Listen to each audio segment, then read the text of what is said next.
Bih, Nat. Kalau tadi kan lo berdua udah cerita tentang hal-hal mistis yang berkaitan sama harta dan tahta ya. Iya. Nah sekarang gue juga punya cerita yang gak beda jauh lah sama kalian. Tapi kali ini yang mau gue bahas itu peristiwa mistis yang berkaitan sama mantra. Oke. Tentang cowok yang dapetin hati cewek pakai pelet, bahkan tuh sampai nikah. Wow. Nah sampai pernikahan mereka pun juga bertahan tuh bertahun-tahun gitu loh. Sampai akhirnya si cewek ini nih pelan-pelan sadar karena terus-menerus dapet teror yang gak masuk akal.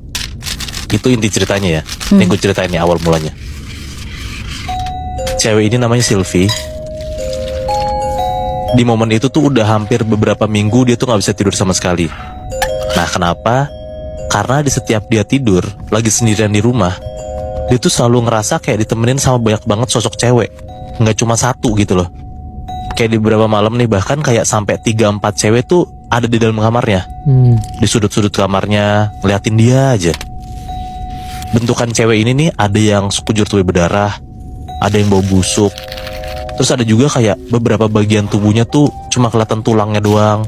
Pokoknya ini macam-macam lah kuntilanaknya dibentukannya. Serem banget. Gue juga sama kayak lu, Bi. Gue dapet ceritain ini dari salah satu pendengar kita yang kaget karena sepupunya itu, yang si Sylvie ini, tiba-tiba tuh ngajuin gugatan cerai ke suaminya.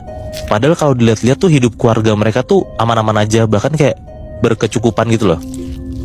Makanya orang ini bingung. Soalnya setiap ditanya ke sepupunya si Sylvie ini, Sylvie tuh cuma bisa jawab kalau perceraian ini nih adalah salah satu cara buat nyelamatin hidupnya. Karena terus penasaran, si pendengar kita ini nih coba cari tahu lah, dan justru nemu apa yang sebenarnya kejadian sama si Sylvie ini. Kejadiannya terjadi di sekitar tahun 2018 di salah satu desa tuh di daerah Sukabumi, Jawa Barat. Desanya ini bisa dibilang kayak cukup pelosok lah, jauh dari keramaian. Dan di desa itu tuh ada keluarga kaya raya banget dan terpandang. Keluarga terpandang ini punya anak satu-satunya, namanya Sylvie, si cewek ini nih, umurnya 18 tahun. Si Sylvie ini terkenal banget jadi kayak kembang desa di sana karena kayak dia cantik, pinter dandan, terus juga ramah ke semua orang. Pokoknya karena dia tuh kembang desa, banyak banget cowok-cowok tuh yang suka sama dia, bahkan kayak ngeberanin diri buat ngelamar. Bener-bener yang ngelamar tuh orang-orang kaya gitu lebih net. Tapi semua tuh ditolak sama Sylvie, dan orang tuanya pun juga nolak dengan alasan macem-macem. Ada yang bilang adatnya nggak cocok, ada yang bilang auranya jelek, atau bahkan kayak sesimpel karena cowok ini jelek aja perawakannya gitu. Oke. Dan kebetulan juga si Sylvie tuh juga emang nggak mau cepet nikah, jadi pas lah kenapa dia nolakin cowok-cowok ini. Semua berjalan biasa aja sampai suatu hari ada kejadian aneh banget di rumahnya. Suatu malam kebetulan tuh satu desa mati listrik. Rumah Sylvie tuh udah bisa dibilang kayak rumah paling gede lah di desanya. Jadi kalau kondisi kayak gini, ya mereka beneran kayak butuh lilin yang banyak banget lah buat ditaruh di sudut-sudut ruangan gitu. Nah karena stok lilin habis, akhirnya Sylvie keluar rumah tuh, nyamperin warung tetangganya buat beli lilin. Udah dia beli, di perjalanan pulang, dia ngerasa kayak kok tiba-tiba anginnya tuh beneran kenceng banget, sejuk banget gitu. Nah tapi hembusan anginnya itu tuh arahnya dari rumah Sylvie doang. Dari jauh nih, ini kan di desa ya, lo bayangin kayak jalanannya tuh kanan kiri sawah gitu ya. Dari jauh, pas lagi Sylvie jalan OTW pulang tuh, dia ngeliat ke sawah. Dia ngeh kalau di tengah sawah itu ada kayak orang-orangan sawah gitu, Bihnat.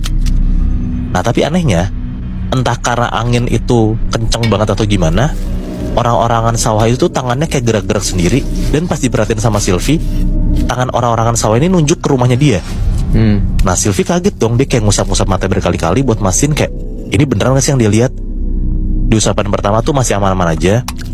Usapan kedua tuh juga dia masih ngeliat orang-orangan sawah itu ada di tengah sawah.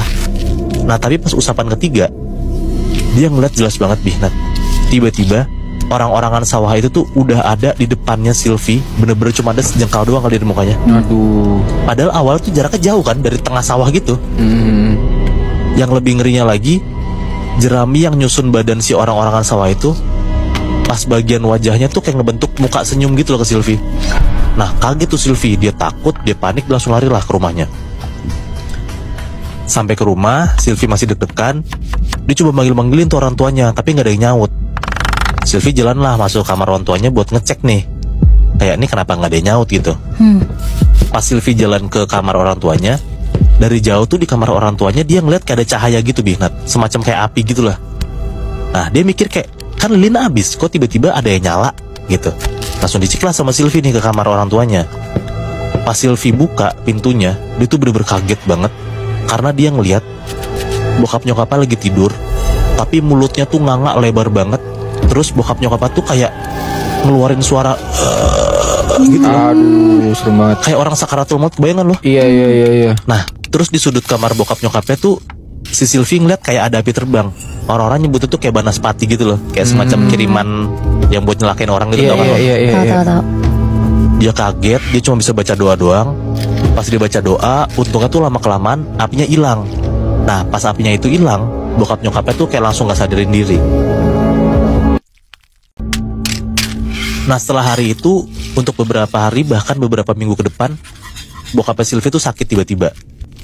Udah diperiksa ke dokter, dan dokter pun juga gak bisa ngasih keterangan kayak bokapnya kenapa gitu loh, sakit apa juga, diagnosisnya juga gak jelas gitu. Sampai suatu hari tiba-tiba ada cowok nih out of nowhere datang, namanya Herman. Umurnya pun juga cukup jauh lah sama Sylvie kan umurnya 18 kan. Herman tuh udah kayak 30-an ke atas gitu. Herman ngaku kalau dia tuh kerja sebagai peternak ayam yang sukses. Nah awalnya Sylvie sekeluarga tuh kayak nggak tahu tujuannya si Herman tuh datang apa, dan ternyata tiba-tiba banget Herman itu tuh datang buat ngelamar Sylvie. Nah Sylvie jelas-jelas nolak lah, karena kan dia juga nggak kenal sama Herman kan. Tapi anehnya kali ini nih ibunya Sylvie malah nggak nolak kayak biasanya. Tadi kan gue bilang tuh kayak ada cowok-cowok yang ngelamar Sylvie ditolak-tolakin mulu kan. Tapi untuk Herman ini nih, nyokapnya tuh kayak biasa aja gitu. Nyokapnya Sylvie tuh cuman kayak diem doang, ngangguk-ngangguk doang setiap si Herman ngomong. Terus akhirnya tiba-tiba Herman tuh pengen ketemu sama bokapnya Sylvie, dianterin lah ke kamar tidurnya. Si Herman masuk kamar tidurnya, dia duduk di pinggir kasur, terus dia bilang kayak gini ke bokapnya Sylvie ya, umur bapak udah gak lama lagi, kasian kalau gak ada sosok laki yang jaga keluarga ini. Nah, bingung banget kayak tiba-tiba kenapa sih orang asing ngomong kayak gitu maksudnya apa kan. Tapi ternyata bener Bihnat, gak gitu lama bokapnya Sylvie tuh beneran meninggal. Nah anehnya gak sakit, gak kenapa-napa. Meninggalnya tuh juga tiba-tiba kayak ada beberapa luka bakar di badannya. Terus lidahnya tuh kayak ngejulur panjang banget. Pokoknya kayak gak normal gitu lah meninggalnya si bokapnya Sylvie ini. Nah Sylvie tuh yakin kayaknya kejadian bokap yang meninggal ini nih ada hubungannya sama sosok api banaspati malam itu. Belum ada 40 hari dari bokapnya Sylvie meninggal, Herman tuh jadi makin rutin tuh datang ke rumah Sylvie. Gak ngapa-ngapain, kayak cuman jalan sekeliling rumahnya Sylvie, ngegali tanah kecil-kecil gitu. Bahkan ngobrol sama nyokap dan Sylvie-nya pun jarang. Nah pas lagi sering banget tuh si Herman datang ke rumah Sylvie buat ngiterin rumahnya doang. Nah tiba-tiba nyokapnya Sylvie tuh ngajak ngobrol Herman lah. Terus nyokapnya bilang kayak gini ke Herman, ibu takut gak akan ada yang ngurusin Sylvie. Akhirnya tiba-tiba nyokapnya Sylvie tuh nyuruh Herman buat nikahin Sylvie aja. Jujur Sylvie dengar omongan nyokapnya tuh kayak pengen nolak banget lah, kayak kenapa tiba-tiba nyokap gue ngeyain gitu kan. Tapi katanya pas si Sylvie ini jabat tangan sama Herman, Sylvie tuh langsung lupa aja tuh sama niat barusan. Kayak pas lagi jabatan tangan kayak iya aja jadinya gitu loh. Nah kabar tiba-tiba si Sylvie ini mau nikah sama Herman tuh bener-bener ngejutin keluarga besar Sylvie lah, bahkan kayak seluruh warga desa gitu. Hampir setiap hari banyak banget cowok-cowok yang sempat ngelamar Sylvie tuh datang cuma pengen lihat kayak Herman tuh kayak gimana bentukannya gitu loh. Mereka tuh bingung, kayak kok tiba-tiba Sylvie tuh mau aja gitu loh diajak nikah sama cowok yang gak jelas latar belakangnya. Dan pas dilihat pun juga muka si cowok ini, si Herman ini jelek juga gitu loh. Tapi ya gimana lagi, mereka mikir kan kayak ya urusan masing-masing lah. Rencana pernikahan pun udah disiapin. Singkat cerita, beberapa minggu lagi nih si Sylvie sama Herman udah mau nikah lah. Tapi akhirnya orang-orang tuh sadar Sylvie yang sekarang tuh kayak berubah banget gitu loh. Bahkan sampai fisiknya pun juga berubah, gak secantik dulu. Semua makeup sama skincare tuh dibuang. Alasannya katanya buat buang sial. Setiap ditanyain sama teman-teman dan tetangganya juga, Sylvie tuh juga nyautinnya malah emosi. Padahal ditanya biasa aja gitu loh, kayak berubah banget lah sifat sama bentukannya gitu. Nah kalau kata orang-orang, ini nih pengaruh mantra, pengaruh pelet gitu. Herman tuh pasti main pelet tuh gitu. Nah pokoknya tuh warga desa tuh ngomong kayak gitulah. Nah tapi balik lagi, setiap Sylvie dengar kalau misalnya si Herman itu main pelet, Sylvie tuh jadi marah gitu loh. Akhirnya Sylvie tuh milih buat ngejauh dari orang-orang di sekitarnya. Jadi kayak milih Herman dibanding orang-orang yang dekat sama dia gitu. Biasanya pelaku pelet ini kan nyuci otak orang yang dia pelet buat ngerawat fisiknya gitu. Nah tujuannya apa? Karena alasannya itu biar gak ada orang lain yang suka sama dia. Jadi kayak si korban ini nih ngerasa cuman si pelaku doang lah yang menerima dia apa adanya gitu. Ini dapat juga cerita ini dari desas-desus dari beberapa tetangganya. Bahkan dulu itu tuh Sylvie bener-bener gak ngerawat tubuhnya, sampai beberapa bagian kulitnya tuh kayak kena jamur gitu Bihnat. Padahal dulu tuh cantik banget gitu dia. Gila. Nah yang bikin ngeri juga, beberapa tetangga tuh yang sempat datang ke rumah Sylvie dan deket sama Sylvie, pas mereka pulang, mereka tuh jadi kayak ketularan merah-merah gitu di sekujur badannya. Pas coba ganti baju, ternyata mereka tuh ngeliat ada kayak bagian kulit-kulit yang berjamur gitu, dan itu tuh kulitnya Sylvie nempel ke mereka gitu. Wow. Terus ada kejadian juga orang-orang yang kena merah-merah gitu ya di sekujur badannya ini. Kayak mereka tuh sering banget ngalamin tengah malam ada yang ngetuk pintu rumah dia. Terus kayak barang-barang di rumah dia tuh geser sendiri. Bahkan sampai ada yang ngebuka jendela mereka. Pas dicek juga ternyata mereka tuh ngeliat dari jauh kayak ada sosok cewek gelap, tangannya tuh ngelambai-lambai ke mereka. Pas mereka perhatiin dengan jelas, sosok cewek ini tuh fisiknya kayak Sylvie. Nah setiap hari, hampir setiap malam Bihnat, orang-orang ini ngelihat kayak tengah malam ada Sylvie gitu kayak gitu. Nah puncaknya itu, jadi kayak kalau misalnya ada pernikahan di desa itu kan biasanya beberapa hari sebelumnya tuan rumah tuh bakalan kayak ngasih hajatan gitulah, kayak ngasih makan gitu ke seluruh warga. Ada satu warga yang emang selama ini sering banget dimintain tolong sama keluarga Sylvie buat ngapain gitulah apapun itu. Namanya Tony. Tony itu ditugasin buat nganter hajatan ke seluruh warga desa. Nah biasanya rumah Sylvie tuh jadi kayak rumahnya Tony juga, karena udah sering dimintain tolong, jadi kayak masuk-masuk aja, keluar-keluar aja gitu. Tapi kali ini semua kebutuhannya tuh bener-bener udah disiapin di depan rumahnya Sylvie. Jadi Tony tuh bener-bener gak boleh masuk sama sekali ke dalam rumahnya. Aneh sih menurut Tony, cuman dia mikir kayak ya udah aja lah gitu. Cuman Tony tuh sempat ngeliat dari celah-celah jendela yang arah ke ruang makannya si rumahnya Sylvie ya. Di sana tuh dia ngeliat kayak Sylvie tuh lagi duduk terus makan lahap banget tuh. Nah pas Tony ngeliat dengan jelas, Sylvie tuh ternyata lagi makan bunga melati Bihnat. Kaget banget lah Tony kan. Terus tiba-tiba pas Tony lagi kaget gitu, Sylvie tuh langsung kayak ngelempar tatapannya tuh ke arah Tony. Panik lah Tony, berarti dia ketahuan kan lagi ngintipin kan. Langsung tuh cabut dia dari rumahnya si Sylvie. Nah hari itu udah malam, Tony udah beresin semua urusan yang harus dia kasih ke warga-warga tuh, makanan-makanan buat nikahan si Sylvie sama Herman. Pulanglah Tony ke rumahnya. Nah seharian tuh Tony tuh gak bisa makan karena dia lagi sibuk. Nah dia kan juga dapat tuh hajatan dari Sylvie kan, makanan gitu. Pas sampai rumah, Tony langsung bukalah beseknya. Dia ngeliat tuh kayak makanannya enak banget, ada ayam, ada segala macem gitu lah. Nah pas lagi makan, dia sadar kayak pas dia mau makan di awal tuh dia belum baca doa. Nah mumpung dia inget, ya udahlah dia baca doa dulu, baru lanjut tuh makan lagi. Tapi anehnya Bihnat, abis baca doa, dia tuh ngeliat makanannya tuh kayak udah berubah gitu loh, dan rasanya nggak enak. Dia ngeliat daging ayam yang dia makan enak banget itu berubah jadi kayak daging ayam mentah, banyak banget darahnya.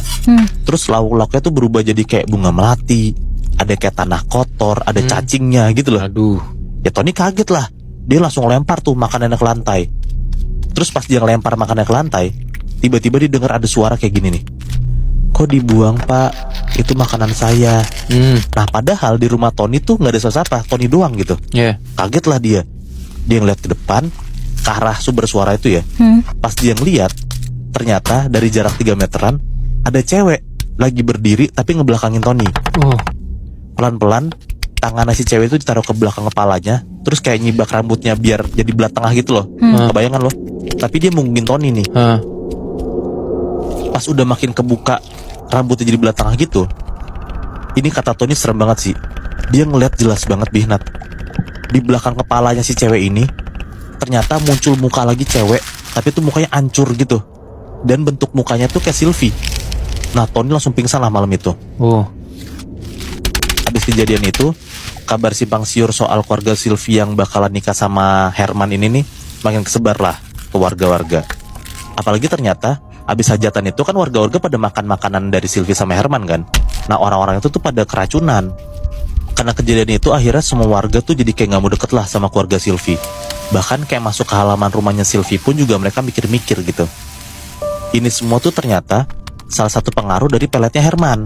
Balik lagi ya, gimana cara Herman tuh bisa nyuci otaknya Sylvie sekeluarga ya kayak gini. Sekaligus si Herman tuh pengen banget Sylvie sama keluarga tuh mutusin hubungan ke orang-orang sekitar gitu. Udahlah singkat cerita, proses pernikahan semakin dekat, tinggal ngitung hari. Tapi bener-bener warga yang ngebantuin tuh cuma dikit. Akhirnya Herman tuh jauh-jauh harus ngedatengin keluarganya buat ngebantuin proses pernikahan mereka lah. Tapi pengakuan dari warga-warga desa yang ikut ngebantuin itu, katanya hawa rumah Sylvie tuh udah gak enak banget. Kayak sesek, ngep, panas. Padahal rumah Sylvie tuh gede gitu lebih Nat. Terus keluarga Herman tuh juga hawanya aneh. Perawakannya tuh kayak gak cewek gak cowok. Bentukannya kayak tinggi kurus. Kulitnya tuh kayak warnanya pucat. Setiap diajak ngobrol kayak bener-bener gak dinyautin.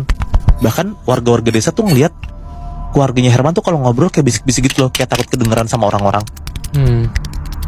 Dan yang makin aneh dan plus kagetnya lagi, semua warga desa yang kayak ngebantuin nikahannya Sylvie tuh ngeliat banyak banget ritual aneh yang harus dilakuin sama Herman sekeluarga pas proses pernikahan ini. Masa katanya siraman nikahannya tuh gak pakai air, tapi pakai air nggak tahu apalah, tapi baunya tuh kayak bau anjir, bau busuk gitu loh. Orang-orang pada nanya lah ke nyokapnya Sylvie. Tapi nyokapnya Sylvie tuh kayak cuman jawab, ini semua buat tolak bala. Bau anjir itu tuh dari bau parit belakang rumah Sylvie. Pokoknya tuh kayak ngelak gitu lah. Ya jelas-jelas semua warga pada nggak percaya lah, karena mereka ngeliat airnya tuh kan bener-bener peket hitam gitu. Terus baunya asalnya dari airnya itu kan. Tapi raut mukanya Sylvie tuh aneh banget Binat. Setiap air yang disiram ke mukanya Sylvie itu, kayak siraman itu, bukannya kayak pengen muntah, tapi Sylvie tuh kayak malah antusias kesenangan gitu loh. Nggak sampai situ, setelah acara siraman, ini beneran kejadian. Si Herman itu tuh kayak langsung nyembelih beberapa ayam cemani, terus ditanam tuh ke beberapa lubang yang udah sempat digali selama ini. Nah warga-warga tuh nggak tahu lah tujuannya apa. Pokoknya dia ngeliat kayak aneh banget nih Herman kan. Akhirnya nikah lah nih si Sylvie sama Herman. Nah setelah pernikahan itu, rumah Sylvie tuh langsung sepi banget. Vibes-nya tuh bener-bener kayak nggak habis orang nikahan gitu loh. Karena kan biasanya kalau di desa orang nikahan kan berhari-hari kan Bihnat. Ini nih pas diadain acara nikahnya, itu tuh sepi banget, gak ada yang datang gitu. Warga yang lewat pun juga cuma ngeliat doang dari jauh dan gak berani masuk ke rumah Sylvie gitu. Pokoknya setelah kejadian itu, setelah pernikahan itu, orang-orang tuh ngeliat nyokapnya Sylvie tuh lagi kayak duduk di depan teras ngelamun, tatapannya kosong dari pagi sampai malam gitu aja terus. Beberapa kali bahkan nyokapnya Sylvie tuh kayak ngobrol sendiri gitu. Adalah warga desa nyamperin, ditanyalah kayak, ibu kenapa gitu. Nah nyokapnya Sylvie tuh jawab, ini nih Sylvie, kalau dikasih tahu tuh nggak pernah mau denger. Nah tapi orang-orang lihat ya Sylvie nggak ada di sana gitu loh. Jadi kayak nyokapnya Sylvie tuh ngerasa ya dia lagi ngobrol sama Sylvie. Tadi kan gue bilang si Sylvie ini kan orang kaya kan. Nah dia tuh punya pembantu lah di rumahnya. Pembantu Sylvie tuh juga pernah nanya lah ke nyokapnya Sylvie, kayak Sylvie tuh di mana, kok udah nggak pernah kelihatan. Nah nyokapnya Sylvie tuh cuma jawab kayak, Sylvie tuh kecapean abis nikah besar-besaran kemarin. Jadi Sylvie sama suaminya tuh lagi istirahat di kamar terus, nggak kemana-mana. Nah bahkan sebenarnya terakhir kali orang-orang tuh ngeliat Herman itu tuh cuma pas di hari pernikahan aja.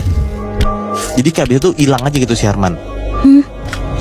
Malam pertama mereka, setelah mereka berdua di kamar, gak ada lagi tuh tanda-tanda mereka keluar kamar. Bahkan kayak hilang gitu aja gitu lebih Nat.